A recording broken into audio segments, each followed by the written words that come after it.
अस्सलाम वालेकुम। वालेकुम सलाम। जंग बिल्कुल होगी। खुदा हमारे साथ है, खुदा हमारे साथ है, खुदा हमारे साथ है।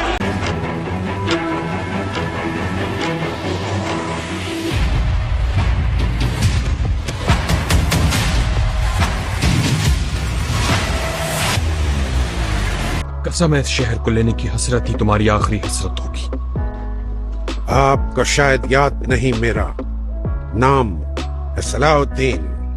सलाहुद्दीन। आपके लिए क्या है यरूशलेम? सब कुछ।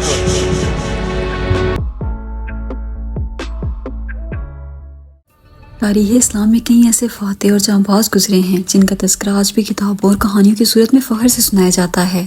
इन्हीं जांबाजों में एक फातेह ऐसा भी गुजरा है जिसको मुसलमानों के साथ साथ ईसाई भी इज्जत की निगाह से देखते हैं।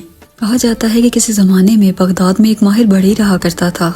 उम्र के आखिरी हिस्से में इसने एक खूबसूरत मिंबर बनाया। लोगों ने इस मिंबर की इतनी तारीफें की कि आहिस्ते आहिस्ते इसकी शोहरत फैलने लगी और इतनी फैली कि बगदाद में आने वाला हर अमीर शख्स इस बढ़ई से कहता कि ये मिंबर मुझे फरोख्त कर दो कि मैं उसे फलां मस्जिद को अतिया कर दूंगा। लेकिन बढ़ई का हमेशा एक ही जवाब होता कि नहीं जनाब, ये मिंबर मस्जिद अक्सा में सजेगा। लोग ताज्जुब से पूछते कि भाई मस्जिद अक्सा तो ईसाइयों के कब्जे में है।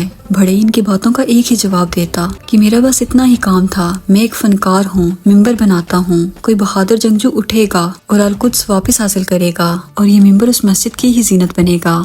मिंबर की कहानी शहर में बच्चे बच्चे की जुबान पर आ चुकी थी कि ये कहानी एक 7-8 साल के बच्चे ने भी सुनी, मगर वो मिंबर की खूबसूरती से ज्यादा इसके बनाने वाले के जज्बे से मुतासिर हुआ और फिर 40 बरस बाद वो मिंबर उसी बहादुर शख्स के हाथों मस्जिद अक्सा में नस्ब किया गया और उस शख्स को लोग आज सलाहुद्दीन अय्यूबी के नाम से जानते हैं।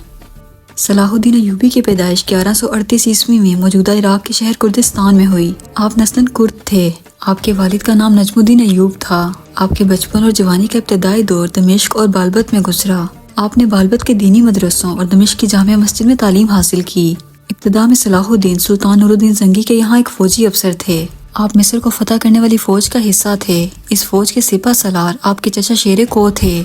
मिस्र फतह हो जाने के बाद सलाहुद्दीन मिस्र के हाकिम मुकर्रर किए गए और 570 हिजरी में उन्होंने यमन भी फतह कर लिया और फिर नूरुद्दीन जंगी की वफात के बाद आप हुक्मरानी पर फाइज हुए। सलाहुद्दीन की जिंदगी का मकसद अव्वल यही था कि बैतुल मुकद्दस को ईसाइयों के कब्जे से आज़ाद करवाया जाए। पहली मर्तबा बैतुल मुकद्दस को हज़रत उमर ने 638 ईस्वी में फतह किया और वहाँ मस्जिद अक्सा तामीर करवाई। तब से ये शहर यरूशलेम इस्लामी सल्तनत में शामिल था, मगर फिर 1095 ईस्वी में कुछ ईसाई पॉप ने मिलकर बैतुल मुकद्दस को हासिल करने के लिए सियासत शुरू की, जिसका अंजाम एक बहुत बड़ी जंग की सूरत में हुआ, जिसमें तकरीबन तमाम यूरोप के ममालिक ने मिलकर तुर्क सल्जूकियों से यरूशलेम का कब्जा छुड़वा लिया। तारीख के मुताबिक 1096 की इस मुस्लिम ईसाई जंग में यरूशलेम की गलियां टखनों तक खून से भर गई थीं। पूरे शहर में मुसलमानों की लाशें बिखरी पड़ी थीं। शहर को फतह करने के बाद ईसाइयों ने पाप को ये खबर सुनाई कि हमने शहर फतह कर लिया है और हमने मुसलमानों का ऐसा खून बहाया है कि जब हज़रत सुलेमान अलैहिस्सलाम की इबादतगाह में दाखिल हुए तो हमारे पाँव मुसलमानों के खून में दसे हुए थे।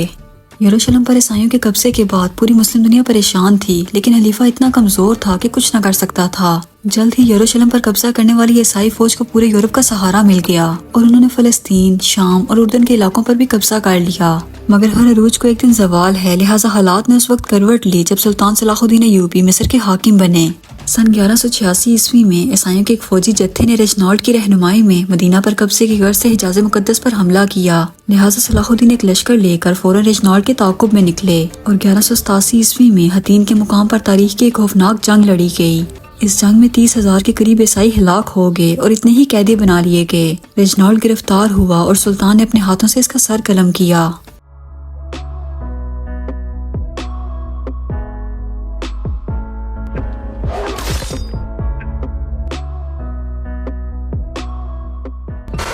हतीन की खबर आग की तरह ईसाई दुनिया में फैल गई और पूरे यूरोप में सलाहुद्दीन का खौफ बैठ गया।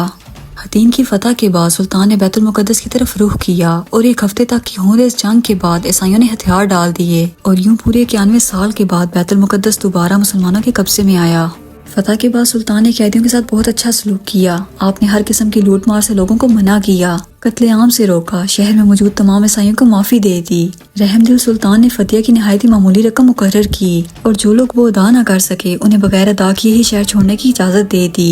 یہ وہ حسن سلوک تھا جس کی بدولت سلطان نے مغرب کے لوگوں کے دل جیت لیے، مگر یورپ کے صلیبی حاکموں کو یہ شکست منظور نہ تھی، لہٰذا انہوں نے لڑائی کی تیاریاں شروع کر دیں۔ جرمنی، اٹلی، فرانس اور انگلینڈ سے فوجوں پر فوجیں فلسطین روانہ ہوئیں۔ انگلینڈ کا بادشاہ رچرڈ شیردل 6 لاکھ فوج لے کر فلسطین پہنچ گیا۔ مسیحی دنیا نے اس سے پہلے اس قدر لاتعداد فوج ابھی تک فراہم نہ کی تھی۔ اس عظیم الشان فوج نے عکا شہر کو فتح کر لیا، جس کے بعد صلیبیوں نے فلسطین کی بندرگاہ اسکلان کا رخ کیا۔ اس مقام پر ان لوگوں کا سلطان سے 12 مرتبہ مقابلہ ہوا، مگر چونکہ کسی بھی مسلمان حکومت خاص کر کے خلیفہ بغداد کی طرف سے کوئی مدد نہ پہنچی تھی، لہٰذا سلطان کو پیچھے ہٹنا پڑا۔ اس دوران میں سلطان نے بیت المقدس کی تیاریاں مکمل کی، کیونکہ اب صلیبیوں کا اگلا نشانہ بیت المقدس تھا۔ 1190 عیسوی میں تیسری صلیبی جنگ کا آغاز ہوا، جس میں سلطان کے مختصر سے لشکر نے یورپ کی عظیم فوج کا بڑی جرأت مندی سے مقابلہ کیا۔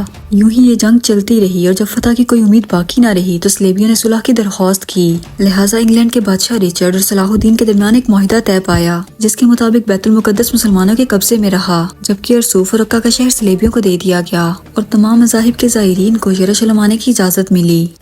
سلطان کا غیر مسلموں سے سلوک عین اسلامی تعلیمات کے مطابق تھا۔ اپنی تمام تر فتوحات اور سلطنت کے باوجود صلاح الدین نے انتہائی سادگی اور فقر کی زندگی گزاری۔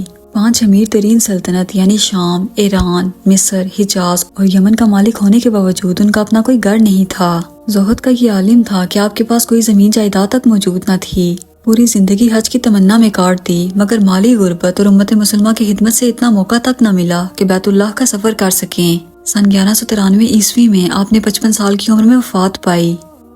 آج کئی 100 سال گزر جانے کے بعد ایک بار پھر سے اسے سرزمین قدس پر مظالم کے پہاڑ توڑے جا رہے ہیں۔ یہ سرزمین آج پھر سے ادھر ادھر نظر دوڑا کر کسی صلاح الدین ایوبی کا انتظار کر رہی ہے۔ آج سلطان کا مفتوح بیت المقدس یہودی تسلط میں پھر سے کسی صلاح الدین ایوبی کا منتظر ہے۔ دوستوں، مجھے امید ہے آج کی ویڈیو آپ کو کافی انفارمیٹیو لگی ہوگی۔ اگر آپ کو ویڈیو پسند آئی ہو تو اسے اپنے دوستوں کے ساتھ ضرور شیئر کیجیے گا، اور میرے چینل کو سبسکرائب کیجیے گا۔ ملتے ہیں اگلی ویڈیو میں۔ اللہ حافظ۔